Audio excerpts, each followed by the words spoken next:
Yeah, yeah.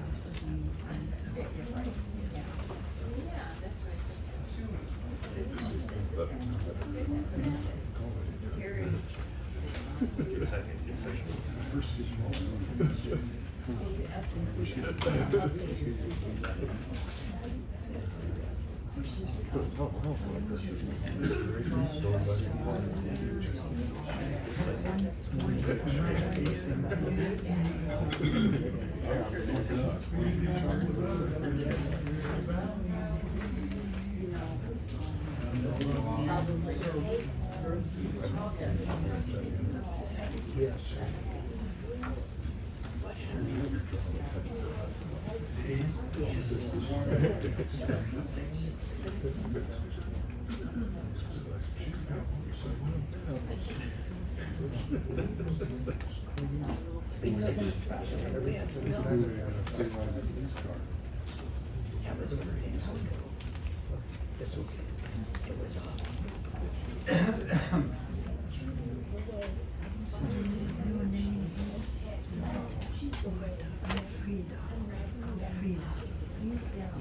We finished Black Boy last time, and one of the big questions coming out of my discussion of that autobiography is how do you manage the question of context in reading a novel? Well, the channel works. How about that?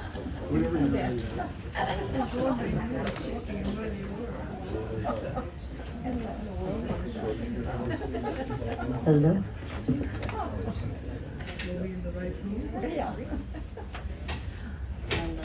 TV underneath the TV.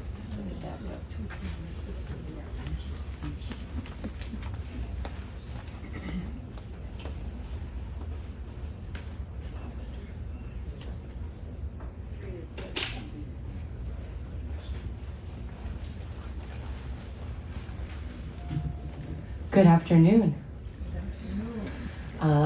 My name is MJ Jurgensen, as most of you know. I am the Life Enrichment Director here at Ida Culver House Broadview, but I stand here today as a friend of Cyd Tolleson. It is my absolute privilege and honor to be asked to share the opening words at this memorial. Cyd Tolleson, I met many of you in the fall of 2020 under the guise of tech help.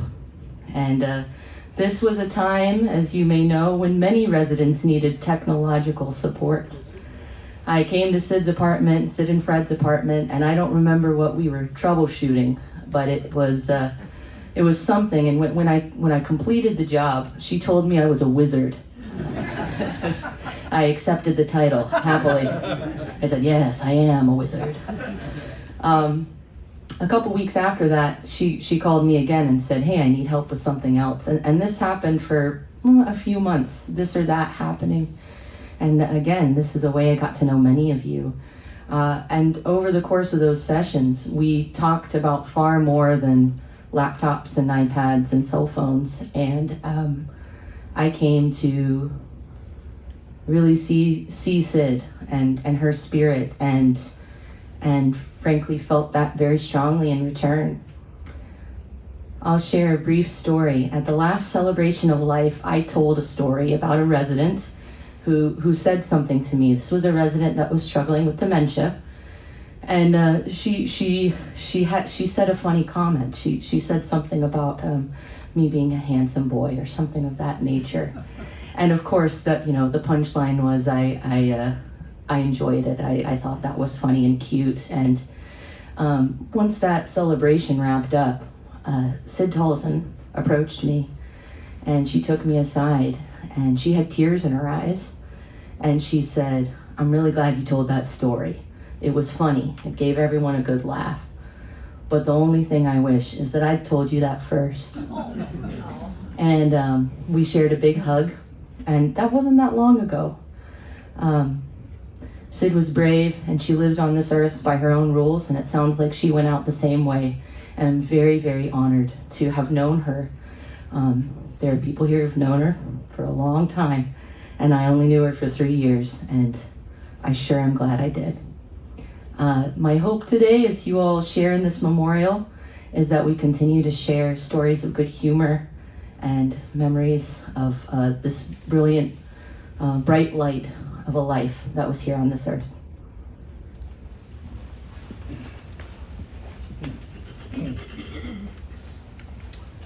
Thank you, MJ. I'm David Cody. I am Cyd Tolleson's oldest and first child. My sister Cindy, who's about 15 months younger than I am and lives in Tacoma, sadly isn't here today because she has COVID. She and her husband came back from a European cruise. She thought she had a cold. Turns out she's got COVID, so she isn't here. So I'm really speaking for the two of us. We were a tight little unit.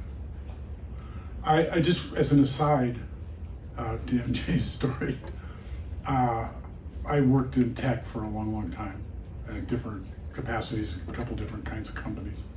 But for a long time, I gave my mom her first laptop, and she would call me. I'd be driving car someplace in the middle of Wisconsin or something, and she'd call me, and I'd be driving along, and she'd be talking over the speakerphone, and she'd say, "Now, I'm trying to get this picture from Fred's phone into my phone so I can put it on my laptop and send it to Cindy.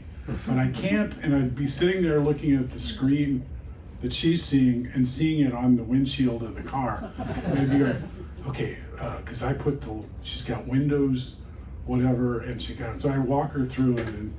But as the years went by, she got more and more competent, and she really was pretty good, for a senior lady who was born in the Depression. I thought, that must be where I got that from. Now I find out why I wasn't getting anything. Now I know.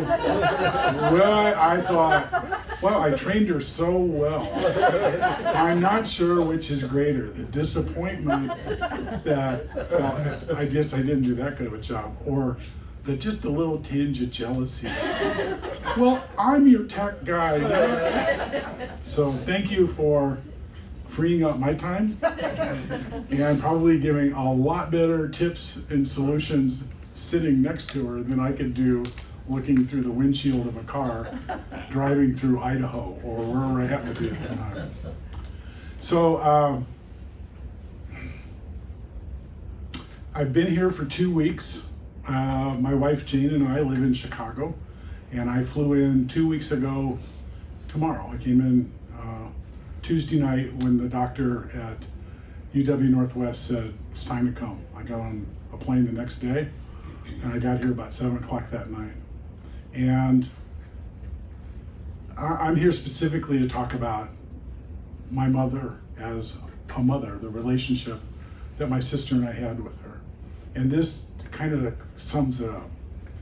She was very, very weak and very quiet. When I walked in the door, apparently my aunt had been with her all day, and she said, "Oh, she's been waiting for you. Everybody that comes in the door," she goes, "Is that David? Is that David?" So I finally walked in at 7. I got here as soon as I could. And both my nephews, Sid and Stephen, and Stephen's wife, Jenny, were there already with my aunt, and I thought, well, it's a rowdy crowd here. This woman's weak, and you're just too many people. It was really like looking at them like, what are you all doing here? So I leaned over and I said, "Yeah, Mom, I'm here." And she said, "Oh, honey, I'm dying, but don't be sad." I said, "Well, okay, I won't be sad. I just want to make sure you're comfortable and you're okay." And she said, "I'm so glad they're here." I said, "Well, okay." So I'm so glad you 3 were there. I think that meant the world to her. She adored her grandchildren, possibly only adoring her grandchildren's wives more than she adored her grandchildren. Certainly that's true in the case of her daughter-in-law, Jane. She really, really was a great mom and a great grandma. But you knew her. I knew her for 72 3/4 years. And the things that, as I look back and think about her as a mom, she was a great mom. She was not a helicopter parent in any stretch of the imagination. But she was always there. I remember being about 4.5 years old, and a little bully down the street kept bullying me, and she turned me around and she said, if you don't go down there and make him quit bullying you, I'm gonna start bullying you. And I remember going down the sidewalk, crying my eyes out, going down the sidewalk and walking up to this little boy standing there like this and pushing him as hard as I could and turning around and walking back to my mom crying. And I thought, well, there's a lesson in there. That's tough love. She was probably one of the bravest people I've ever known and ever will know. And there are so many instances where her courage, a very deep, deep courage to overcome whatever restrictions she may be putting on herself, whatever restrictions I might be putting on her or myself, she just would, there was nothing that she couldn't figure out a way over, under, or around. And she never, ever hesitated to do what she saw as the right thing because it was too scary.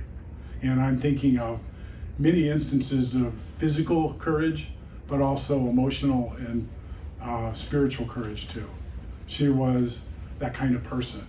She was a person who craved the company of others, other adults, specifically women. She was just blossomed in the company of when she was with a group of women, and she adored her family. She took wonderful care of all of us, but that was never quite enough. She really needed that. And one of the things that was obvious to me after she and Fred moved here 5 years ago was what a boon all of you were to her. This is what she was craving, was your company and your stories, because what she loved more than anything were stories. Your story, my story, her story, any story. So I'll just tell you one last story which says a lot about who she was as a person. She worked her whole life, I think. We would move every couple of years. My childhood was spent with a career Marine, and our little family of 4 got moved, as I counted it up, 10 or 11 times in about 20 years. But once she landed, she'd be there for a while and so we'd get settled. She'd find something to do for work, and it wasn't about the money, although I'm sure she liked that. It was about being part of a team, the company of others, being outside of the home and getting that. So this is a quick story that tells you a lot about her character and about her as a mother too. In the 1960 census, we were living in Northern Virginia in the Washington, D.C. suburbs. She got a job as a census taker. So in those days, you didn't go to the internet and enter your social security number and enter the information they literally went door to door to door to door with big sheets that were printed by the U.S. government printing office, and they would check off how many people in the family, of what ages, their names, education level, family income, all kinds of questions. And she loved that job because it got her in front of a lot of people and she got to hear their stories. So what she really liked about being at Ida Culver was she heard all of your stories and she got to tell hers. I'm so lucky, I'm so blessed to be able to get as far as I've gotten in life and have the company of my mother that entire time. And not many people are lucky enough to have that, and I did, and I appreciate every moment we ever had on the planet together. I'm not quite sure what the next months and years hold for me, with the realization when I think of something, a funny story, a sad story, or something I want to share with my mom, I'm not sure how I'm going to handle, oh yeah, I can't call her. But it will I want to be sure I remember every time I could and did call her. I want to remember every lift she ever gave me. I want to remember every kick in the seat of the pants I ever got. More than anyone, the person that shaped me, right up until about 4 o'clock last Wednesday afternoon, more than anyone, the person that shaped me was my mom. So, thank you.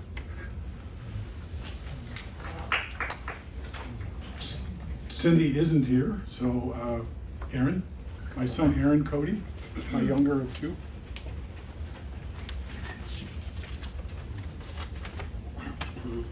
So I'm Aaron, I'm Cyd's third grandson. And while I'm here representing myself today, I'm also representing a couple people that couldn't be here. So the first is my brother, Cyd's oldest grandson. And when I was thinking back on memories, and I remembered as we grew up, our parents every summer shipped us off to Omaha for 2 weeks. We grew up in the Chicago area. We didn't have any family within 500 miles of us, so we thought it was great. We'd go there, we'd see our grandparents. At one point in time, all 4 of our grandparents lived there. We'd see our aunts and uncles and cousins, and so we thought it was great. And now as a parent myself of a 6 and 8-year-old, I fully understand the joys of having an empty house as well. So I can see from their point of view why they did this every summer. But my brother and I loved it, and we would always spend at least a couple days with our grandma Cyd in her Omaha downtown apartment, her condo. We would sleep in the loft space up there. It was a good time, and we enjoyed all those memories. We also enjoyed the memories once we got a little bit older and we could share a bottle of wine and converse over dinner. Those were all great memories as well. I'm also representing my wife Jill here today. So she's at home with our kids. And you know, she had a very special relationship with Cyd. Our 17th wedding anniversary is coming up in a couple weeks, and Fred and Cyd came to the wedding, and that was the start of really just a great bond between the two of them. When I was, reflecting with my wife over the last couple of days, I kind of jokingly and sort of flippantly said, well, of course you were drawn to each other. When you marry into a family of mostly crazy people, you seek out the normies and you stick together. But I think that was, it sort of downplays the bond that they had. They really had a very special bond. Jill always felt very comfortable calling Cyd, and whether she had questions about life, looking for advice, or if she just wanted to say hello, they had a very special bond, and I'm really thankful that they had that bond for as long as they did. The first time Jill and I came here to Ida Culver was in the summer of 2019, and we brought our boys with us, and they were 2 and 4 at the time. And we got to see Cindy and Corey and Cyd and Steve, and it was a great visit. And we said, we got to come back next summer. We got to do it again. But as we all know, about 6 or 7 months later, the Earth came off its axis, and we all were stuck at home for 2 years. So the next time I was able to see my grandma was in December of 2021 at Fred's funeral in Washington, and I saw Cindy there as well. And again, it was a great visit, even under the circumstances. We all had a great time together, and so we said, okay, pandemic's over, we got to come back. So we came back last summer. Again, great visit. Got to see all the family, and we were super glad that we did. And now, as I stand here today, I'm very, very glad that we did. And about a week after we got back, I turned 40, and I got a card in the mail from my grandma, and in it was a handwritten letter as well. And she started off the letter by saying, I think that you might appreciate this fan letter more than any present I could give. And she talked about how proud she was of the man she's seen me become. Of course, how much she loved Jill. I think she was contractually obligated to love me 1% more, but Jill got the full 99% though. And she talked about how glad she was that I'm here to look after my dad. And she laughed, saying that it was funny that Mr. Bossy Pants, as she called him in the letter, was generationally stuck between her and me. She found that somehow fitting. And she was right, that letter was better than any present she could have given me. And I don't hold on to these things, that's just not the type of person that I am. But that letter is sitting on top of my desk at home because I read it a couple times this past week, and I'll hold on to that one. So I'm very grateful for the love and the positive example that she gave to my brother and me. I'm especially grateful for the 17-year bond that she had with my wife Jill. And I'm also grateful, as my dad said, for all the friendships and relationships that she had with all of you. So thank you.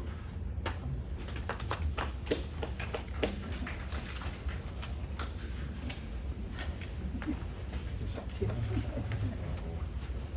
get me again. I have a couple last words here, and then I would invite anybody. Is this live? Yeah. There's a switch on it? Okay. I would ask if anybody that has a good story, anything they'd like to share about my mom. We have the talking stick here, as we used to say in Indian Guides. We have the talking stick. Please feel free to share. I would love to hear your thoughts and your experiences and your stories about my mom. We all would, really. That would kind of complete the whole cycle for us, because you were so important to her. So my last words to you as I get ready to hand this over are thank you for the support, the attention, the time, the stories, the sharing, and the love that you all gave my mother. And that includes all the people in this room and all the people that aren't in this room. That includes the residents and the staff. She had such good relationships with so many of the staff that she was just, really complete. As I would have said to her, you're in pig heaven. You fell in just the right place. And that was not, by the way, an accident. She shopped around a long time to find this place, and she was really, really, really happy here. And that beautiful as the location is, and the setting, and the views, I think that was more to speak to each one of you than it does to anything in the physical plane. So thank you so much. Thank you for coming today. Thank you for the love that you've shown to my family since we've come. So many of you have stopped and shared a little bit and spoken, and that means a great deal to us. So thank you. Who wants the talking stick? Let's see. Is there a switch on here? I'll let you do that.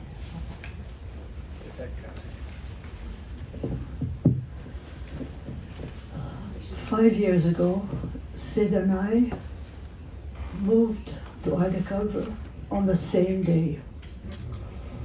A couple of weeks later, we met at the newcomers group, and everyone was venting their challenges. And I had a particular challenge that was saddening me. With 4 words, Cyd completely overturned the situation and made me feel that I should be proud and happy with what was happening. And for that, I will forever be grateful to her. She was kind, she was gentle, she was the best friend. We made a very deep connection on that day, and it remained throughout. We used to have, in the recent couple of years, we'd have dinner once a week on Wednesdays.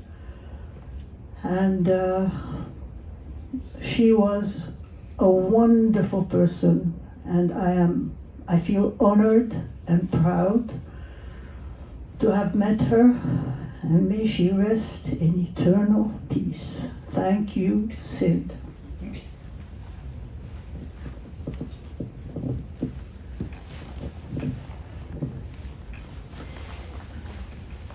The Tollesons and the Scotts arrived at Ida Culver House Broadview 5 years ago, and within 15 minutes, Cyd and I knew that we were going to be good friends.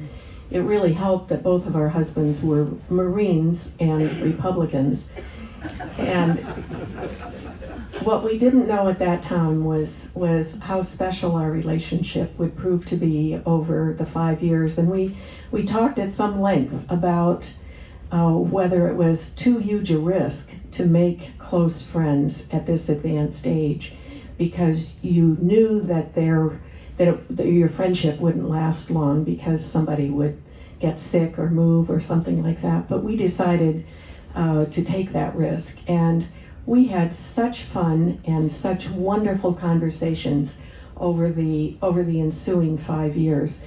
I can remember one incident. We were just coming off of COVID and the shutdown, and we decided to fly the coop. And so we decided that we would drive all the way to Federal Way, which was midway between Seattle and Tacoma. And so we met my brother and Cindy, Cyd's daughter, for lunch in Federal Way. Well, you would have thought we were going to Paris, because it was such a wonderful, we laughed all the way down and all the way back.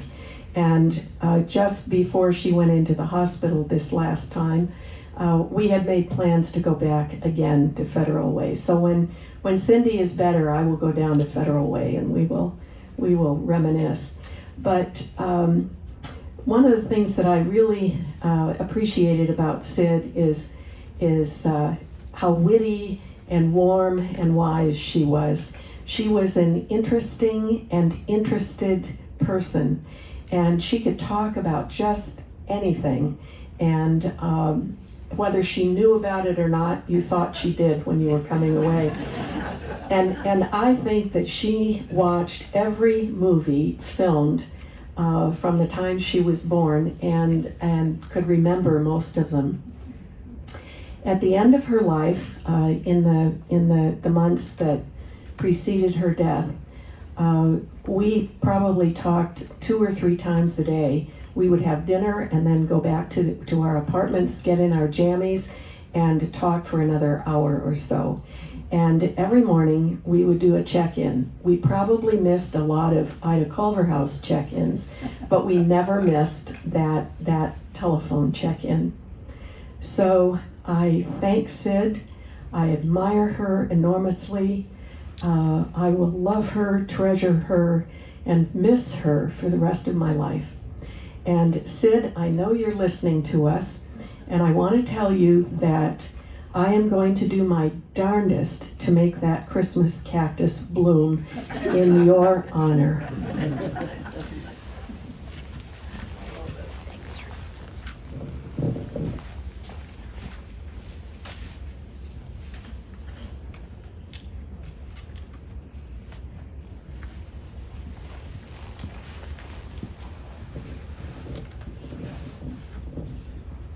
Hi.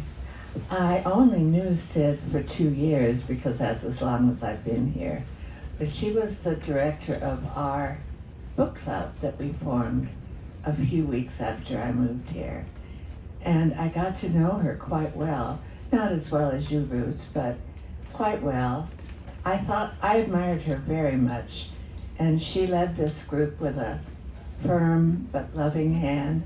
We discussed so much of our lives and of the lives of the people in the books that we read, and had wonderful discussions. And I will always remember her for that.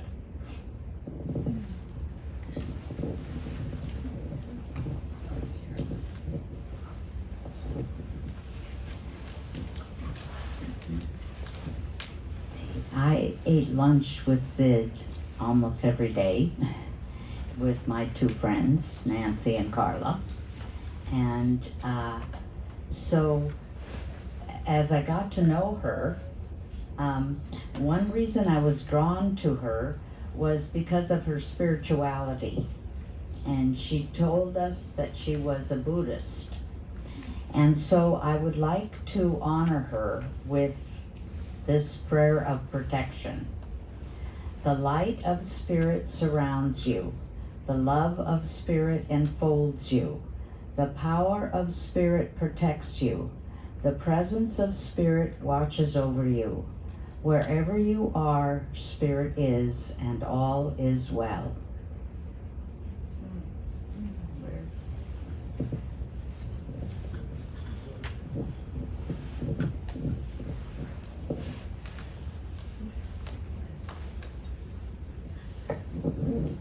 Well, I thought Cyd was a beautiful woman, and she was very unique. There'll be no others like her. She had good advice. She liked, she told things like they were. She said it like it was. And she was somebody you could always enjoy being with. She was comfortable, had good advice, and we'll always miss her. And I was always jealous of that beautiful hair she had. Which she would point out, had never seen a drop of color. That was her color. I thought that's not fair. I've got more gray hair than she did. And see, that was her real color. She'd never colored her.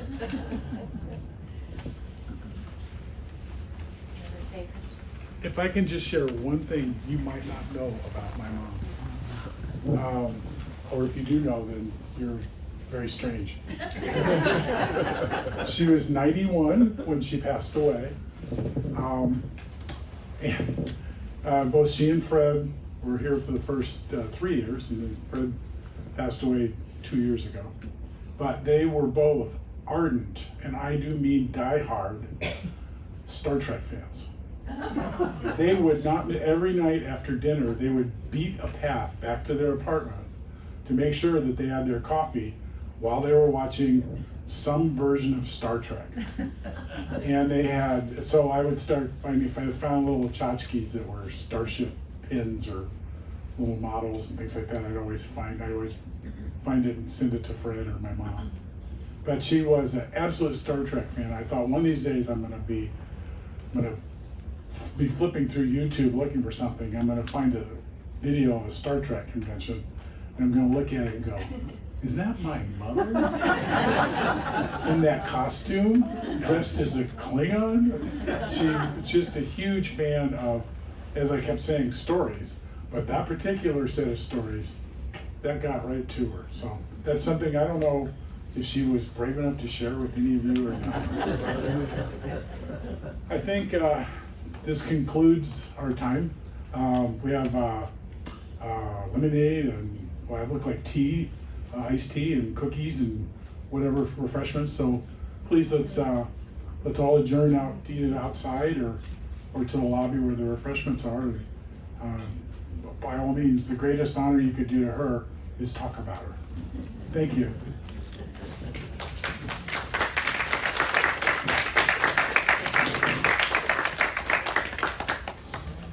So much for a lifetime of tech. Did you get it? I did. Hey, all right. I didn't even have to call an 800 number. I just figured